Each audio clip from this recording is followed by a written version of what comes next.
Yo, what's up mga kaibigan? Nali na tayo magkwentuhan. Sa ngayon nga ay alam na ng lahat na eventually ay matitrade si Kevin Durant ngayong off-season. It's just a matter of kung saan team ba siya babagsak. Ayon kay Shams ng ESPN ay may mutual interest si KD at ang Houston Rockets. Well, ang Rockets nga ay number 2 seed sa napakatinding Western Conference ngayong season.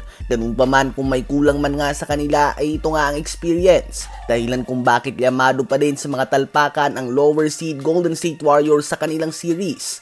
Kung sakaling matatalo nga ang Houston Rockets sa first round ng playoffs, asahan na matitrade ang ilan sa kanilang young core dahil eventually ay magtatapos din nga ang kanilang mga rookie contract at lalaki din ang mga sahod dito at hindi na nila ito mababayaran lahat dahil sa bagong CBA. So ang ending nito ay magiging trade piece sila kay KD na posibleng sumagot sa problema nila sa clutch performance o kakulangan ng experience ngayong playoffs.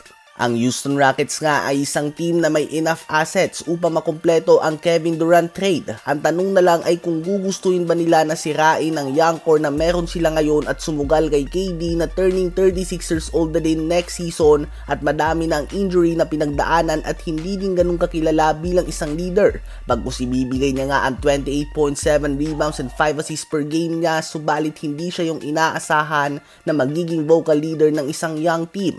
Ano ba ang masasabi nyo tungkol dito? Habang magandang balita naman para sa mga fans ng Milwaukee Bucks, ayon kay Shams ng ESPN ay klarado na si Damian Lillard sa deep vein thrombosis injury at hindi na ito sumasailalim sa blood thinning meds para sa kanyang blood clot. Walang sinabi ang Milwaukee Bucks kung kailan ba siya makakabalik, subalit mananatili siyang out sa Game 1 ng kanilang playoff series kontra sa Indiana Pacers. Dadami na ang on-court basketball activity si Damian Lillard at sasailalim siya sa mga conditioning drills upang matiyak na well-conditioned siya at in-game shape bago sumabak sa playoff basketball, considering na March 18 pa nga ang last NBA game niya.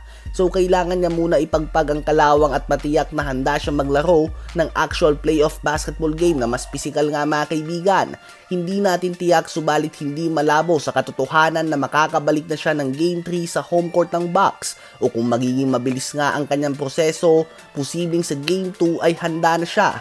Ang sa ngayon na question mark pa nga ay kung may minutes restriction ba siya at kung gugustuhin ba ng Milwaukee Bucks na imadali ang kanyang pagbabalik, lalo na't napakaganda nga ng nilalaro ni Kevin Porter Jr. lately at nag-average ito ng 21.5 points, 7.5 rebounds, 6 assists and 3 steals per game on 52% shooting sa field and 43% shooting sa 3-point line sa last 5 games niya. At may 8 magkakasunod din nga na panalo ang Milwaukee Bucks patungo sa playoffs na ito. Ganun pa man, Dame is Dame at tiyak nga na may mga oras sa playoffs kung saan ito ay kakailanganin ng Dame time.